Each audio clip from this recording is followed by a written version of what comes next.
Your time as dean was a really important time for education schools as people were questioning whether or not they should even exist. But shortly after you became dean, this is also when A Nation at Risk, the report was released. So how did that report influence the conversation and what you were doing as dean? Well, that report did not come as any surprise to me because the three key staff people who wrote it and worked on it, Milt Goldberg, Jim Harvey, Tommy Tomlinson, had all been staff at the National Institute of Education when I was director. I had hired Milt. Bob Schwartz was there too. So, and one of the members of two of the members of the commission, actually I knew, but one I knew really very well, who claimed principal authorship of some of the most poignant phrases. Who was Jerry Holton, who was retired in the physics department, but had put together a high school curriculum in physics when he was a younger professor.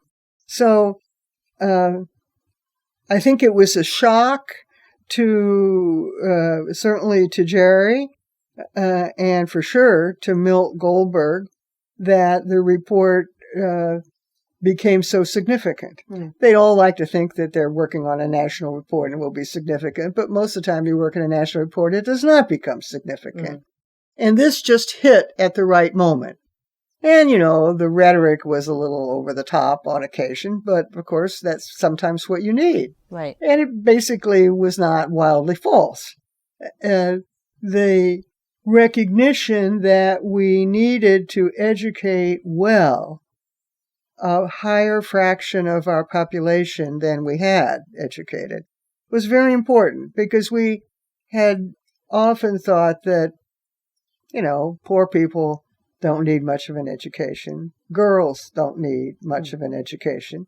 Well, if you say poor people, girls, and much of the middle class really doesn't need much, you've taken care of a high fraction of the population.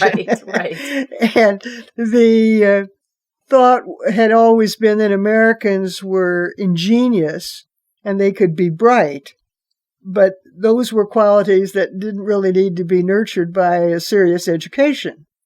And what this report did, in my view, was to try to challenge that. And of course, they tried to challenge it. The reason for it was that the Secretary of Education, Terrell Bell, thought that the Department of Education, which had just been established, was going to be killed under Reagan, eliminated. And so they had to make a sort of glorious case, and they did. Now, whether every phrase rings true today is a question we could discuss on another occasion. Right. But it certainly did bring attention to the problem, and attention needed to be brought.